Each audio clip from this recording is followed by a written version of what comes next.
اعوذ باللہ من الشیطان الرجیم بسم اللہ الرحمن الرحیم۔ تو دوستوں، آج ہم بات کریں گے مسلم تہذیب و ثقافت۔ اس کے عناصر کیا ہوتے ہیں، زبان کیا ہے، مذہب، رسم و رواج اور رہن سہن کیا ہوتی ہے۔ اب ہم بات کرتے ہیں تہذیب کی۔ تہذیب ایک عربی زبان کا لفظ ہے جس کے معنی کاٹ چھانٹ کرنا کے ہیں اور پاک صاف کرنا، اصلاح کرنا کے ہیں۔ لفظ تہذیب یعنی کہ ایک سویلائزیشن، اس کا ہم انگریزی میں سویلائزیشن کہیں گے، کسی قوم کی زندگی کے خد و خال، رسم و رواج، اصول و ضوابط اور طرز بود و باش کا نام ہے۔ اب ہم یہ جو لفظ تہذیب ہے یہ 5 الفاظ کا مجموعہ ہے اور یہ ایک حزب سے نکلا ہے۔ حزب ایک قوم کے وہ خد و خال جو اسے دوسری قوم سے الگ کریں، اسے بھی ہم تہذیب کہیں گے، ٹھیک ہے۔ اور اس میں ایک شعر ہے، عصر نو مجھ کو نگاہوں میں چھپا کر رکھ لے، ایک مٹتی ہوئی تہذیب کا سرمایہ ہوں میں۔ اب ہم بات کریں گے ثقافت کے بارے میں کہ ثقافت کیا ہوتی ہے، ثقافت چیز کیا ہے۔ ثقافت عربی زبان کا لفظ ہے، تہذیب بھی عربی زبان کا لفظ ہے اور ثقافت بھی عربی زبان کا لفظ ہے۔ اس طرح تمدن بھی عربی زبان کا ہی لفظ ہے۔ ثقافت کا یہ جس کا مادہ ہے سے کے فے یعنی کہ ثقف سے نکلا ہے، جس کے معنی درست کرنا، تیر کو آگ میں تپا کر سیدھا کرنا اور زیر کی دانائی یا کسی کام کرنے کی صداقت اور مہارت کا نام ثقافت ہے۔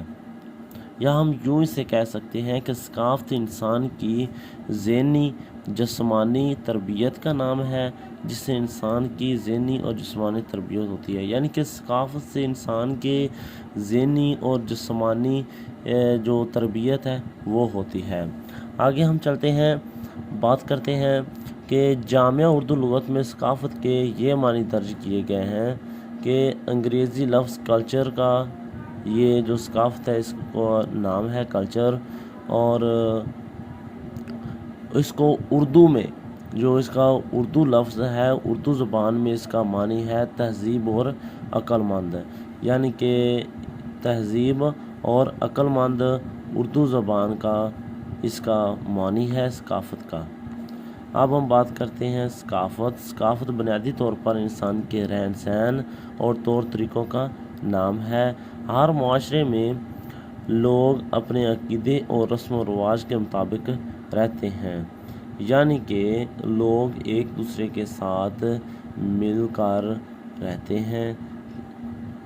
ثقافت ہماری زندگی کا مکمل ڈھانچہ ہے، یہ طرز عمل انسان نسل در نسل چلتا رہتا ہے، یعنی کہ ثقافت ایک ایسا عمل ہے جو ایک نسل سے دوسری نسل میں منتقل ہوتا ہے اور اس میں تبدیلی بھی کی جا سکتی ہے۔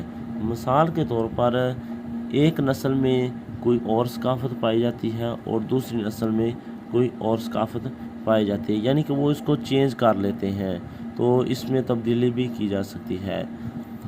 آگے ہم بات کرتے ہیں پاکستان کی ثقافت بھی مختلف علاقائی ثقافتوں کے تال میل سے وجود میں آتی ہے، یعنی کہ پاکستان کی جو ثقافت ہے وہ بہت سے جو علاقائی ثقافت ہوتی ہیں، یعنی کہ کسی علاقے کی کوئی اور ثقافت ہوتی ہے، کسی کی اور ثقافت ہے اور کسی کی اور ثقافت ہے، تو وہ مختلف ثقافتوں کے میل جول سے وجود میں آتی ہے۔ ہماری ثقافت کے رنگوں میں رسم و رواجوں کے ساتھ ساتھ دلکش تہوار بھی شامل ہیں، یعنی کہ جو ہماری ثقافتیں ہیں اس میں تہوار بھی منائے جاتے ہیں۔ ہمارے گھر میں کوئی مہمان آئے تو مہمان نوازی کی جاتی ہے، اس میں سادگی آتی ہے، جفا کشی، بہادری اور خلوص کے رنگ بھی ان رنگوں میں امیز ہو کر عجب دلکشی دکھاتے ہیں۔ اسی طرح پاکستان کے 4 صوبے ہیں، سندھ، بلوچستان، پنجاب، خیبر پختونخوا، اور ان میں ثقافت مختلف علاقوں کی مختلف ہے، بولیاں بھی ان کی مختلف ہیں۔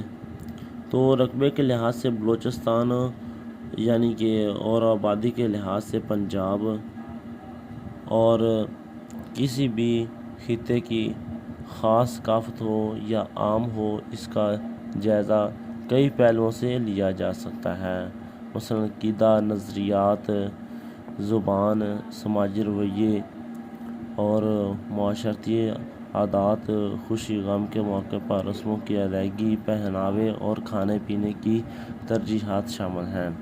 آگے ہم بات کرتے ہیں تہوار کے حوالے سے کہ تہوار مختلف طرح کے ہوتے ہیں۔ مسلمانوں کے تہوار مختلف ہیں، ہندوؤں کے تہوار مختلف ہیں، لیکن مسلمانوں نے بھی ہندوؤں کے کچھ تہوار ایسے ہیں جو مسلمانوں نے بھی اپنا لیے ہیں۔ تہوار ہماری سماجی زندگی کا اہم منظرنامہ اور پہلو ہے، ٹھیک ہے۔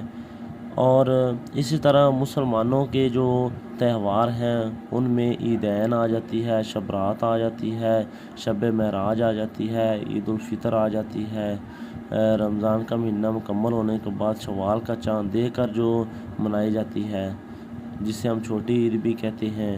اس کے بعد عید الاضحیٰ آ جاتی ہے، جس کو ہم بقرہ عید بھی کہتے ہیں۔ یہ 10 ذی الحجہ کو سنت ابراہیم کی پیروی کرتے ہوئے ادا کی جاتی ہے، اسے ہم قربانی بھی کہتے ہیں۔ عید میلاد النبی بھی منایا جاتا ہے، جسے ہم 12 ربیع الاول بھی کہتے ہیں۔ یہ حضور پاک صلی اللہ علیہ وآلہ وسلم کی آمد پر منایا جاتا ہے، یعنی اس میں لوگ محفلیں مناتے ہیں، خوشیاں مناتے ہیں۔ اس کے بعد شب برات آ جاتی ہے جو 18 رجب کو بعض مسلم گھرانوں میں کنڈے بھرنے کا رواج بھی رکھتی ہیں۔ اس کے بعد ماہ محرم بھی آ جاتا ہے، اس میں یہ ایک اسلامی سال کا آغاز ہوتا ہے، اس میں اسلامی سال کا آغاز ہوتا ہے۔ اس کو ہم میدان کربلا جو یزید نے داستان رقم کی، اس کی یاد میں شیعہ مسلک ہے وہ ماتم مناتے ہیں، اور یعنی کہ وہ گھروں میں چھپ کر بیٹھ جاتے ہیں۔ اور اسی طرح اس میں ہم ایک اور بات کرتے ہیں کہ مرثیے، سب سے مرثیے زیادہ امیر انیس نے لکھے تھے، ٹھیک ہے۔ اور حضرت امام حسین کی لازوال قربانی پر بھی بہت سے مرثیے انہوں نے لکھے امیر انیس صاحب نے، اور غم کا اظہار بھی کیا ہے۔ آگے آئے تھے ہندوؤں کے تہوار کہ ہندوؤں کے تہوار کون کون سے ہیں۔ نمبر 5 پہ ہولی آ جاتی ہے، دیوالی آ جاتی ہے، اور دوسری طرف عیسائی جو ہیں وہ اپنی تہوار کوئی اور مناتے ہیں، جس میں وہ کرسمس وغیرہ منا لیتے ہیں۔ تو اسی طرح ہندوؤں کے تہوار مختلف ہیں، مسلمانوں کے تہوار مختلف ہیں۔ تو اس میں مسلمانوں نے جو ہندوؤں کے تہوار لے لیے ہیں، یہ جو مہندی شادی بیاہ پر مناتے ہیں، وہ بھی مسلمانوں نے ہندوؤں سے لیے۔ ہندو بھی وہ رنگولی وغیرہ مناتے ہیں۔ تو ثقافت کا سب سے بڑا مظہر میلے ٹھیلے ہیں، جہاں عوامی کھیل، عوامی مزاج اور معیار کا مختلف جو رنگ دیکھنے کو ملتے ہیں۔ پاکستان میں یہاں بھی کوئی میلہ، کوئی عرس، کوئی ثقافتی تہوار ہوتا ہے، یعنی کہ پاکستان میں میلے بھی لگائے جاتے ہیں، عرس بھی ہوتے ہیں، اور بہت سے تہوار منائے جاتے ہیں۔ چاروں صوبوں سے لوگ جوگ در جوگ نہایت شوق سے شرکت کرتے ہیں، جیسے شیرگڑھ والا میلہ۔ اسی طرح بہت سے میلے ہوتے ہیں جس میں مختلف علاقوں سے، مختلف شہروں سے لوگ شرکت کرتے ہیں۔ تو پاکستان میں بہت سے دربار بھی ہیں جہاں پر میلے ہوتے ہیں۔ تو اسی طرح یعنی کہ ثقافت بہت سے جو ہے نا ہندوؤں کے تہوار اور مسلمانوں کے تہوار اور ہیں، ان کی ثقافت بھی اور ہیں، تہذیب بھی اور ہے، ان کے رسم و رواج اور ہیں۔ مسلمان اپنے رسم و رواج کے مطابق زندگی بسر کر رہے ہیں، ہندو اپنے رسم و رواج کے مطابق زندگی بسر کر رہے ہیں۔ تو آج یہ تھا ہمارا ٹاپک کہ مسلم تہذیب و ثقافت ہوتا کیا ہے، تو میں نے یہ بیان کیا۔ آگے آپ یہ نا جو میرے چینل کو سبسکرائب کریں، تو اور اس پر جو میں نے ٹاپک پیش کیا اس پر غور و فکر کریں۔ تھینک یو، اوکے، اللہ حافظ۔